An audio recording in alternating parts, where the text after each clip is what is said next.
భగవన్నామ మహిమను గురించి చెప్పుకున్నాం. అలాగే మరణించేటువంటి సమయంలో ఏ ఏ ఉపకరణముల ద్వారా ఈ మానవుడు ఉత్తమ లోకాన్ని చేరుతాడు,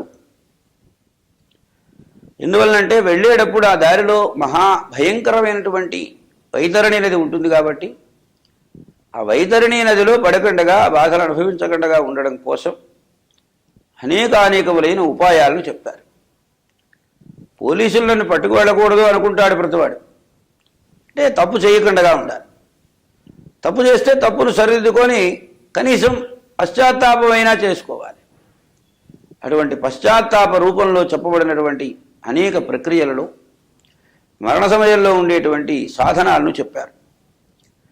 గీతా సహస్రనామాని పఠేద్వా శృణుయాదపి. భగవద్గీత, విష్ణు సహస్రనామం ఈ రెంటిని తాను పఠనమైనా చేయాలి, లేదా ఎవరైనా పఠనం చేస్తుంటే విననైనా వినాలి. 6 ఉపాయాలు చెప్పారు. ఏకాదశి వ్రతం, గీత, గంగాంబు, తులసీదళం, విష్ణో పాదాంబు, నామాని మరణే ముక్తిదానిచ.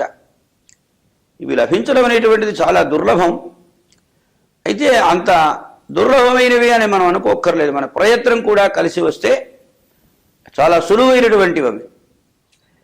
జీవితకాలంలో ఏకాదశి వ్రతాన్ని చేయడం, మరణ సమయంలో గీతా పఠనం చేయడం, విష్ణు సహస్రనామ పారాయణాదులను ఆచరించడం, ఇవి జీవితకాలం అంతా చేయొచ్చు. లేదా ఈ జీవుడు శక్తిహీనుడై నేల మీద శరీరం పడిపెట్టినప్పుడు అప్పుడైనా ఎవరైనా వినిపించవచ్చు. గంగాంబు, గంగాజలాన్ని తీసుకుని వచ్చి కాస్త ఒక బిందువు నాలుక తగిలేట్టుగా వేయటం మహాపాపహరమైనటువంటిది గంగాజలం. సామాన్యంగా లోకల్లో ఎవరైనా తిరుమల వెళ్ళారంటే కాస్త వెంకటేశ్వర స్వామి ప్రసాదం లడ్డూ తెచ్చిపెట్టండి అని అడుగుతారు.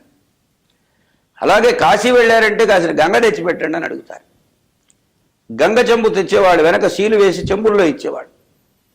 ఆ చెంబు తెచ్చుకొచ్చి పూజా మందిరంలో పెట్టి రోజు పుష్పం 2 అక్షంతలు వేసి నమస్కారం చేసి గంగా పూజ చేస్తుంటారు. ఎవరు తెచ్చుకుంటే వాళ్ళు. దానితో పాటుగా ఈ గంగాజలం 6 మాసాలు చెడకండగా ఉంటుంది. ఈ 6 మాసాల్లో ఇరుగు పొరల్లో ఎవరైనా కనుక మరణించినట్లయితే మరణించే వారికి అయ్యా కాస్త గంగ తీర్థం ఉందా మీ ఇంట్లో అడిగితే ఆ అడిగిన తీర్థాన్ని ఇస్తే వాళ్ళు ఆ గంగాజలాన్ని వేసేవాడు. కనుక గంగాంబు, తులసీదళం, పవిత్రమైనటువంటి దళాలలో దళంగా, పుష్పాలలో పుష్పంగా, అమితమైనటువంటి శక్తివంతమైనదిగా తులసీదళం చెప్పారు. ఆ తులసి దళాన్ని నాలుకమైన పెట్టచ్చు. విష్ణోపాద అంబు, సాలగ్రామ జలం చాలా పవిత్రమైనటువంటిది. విష్ణోపాదాంబు అంటే సాలగ్రామ జలం, అభిషేకం చేసినటువంటిది. సాలగ్రామ శిలావారి పాపహారి విశేషత ఆ జన్మకృత పాపానాం ప్రాయశ్చిత్తం దినే దినే. ప్రతి నిత్యము కూడా ఈ సాలగ్రామం నుండి జాలువారినటువంటి జలాన్ని, అభిషేక తీర్థాన్ని ఎవరైతే పుచ్చుకుంటారో అటువంటి వాడు. అదే తులసి తీర్థం అంటారు. మనిషి మరణించేటప్పుడు ఈ తులసితో కూడిన తీర్థాన్ని పోయడం సాలగ్రామ జలం. అందుకనే మనం నృత్యము ఇళ్లల్లో సాలగ్రామాలను పెట్టుకుని అర్చన చేయొచ్చు, చేయలేకపోవచ్చునని.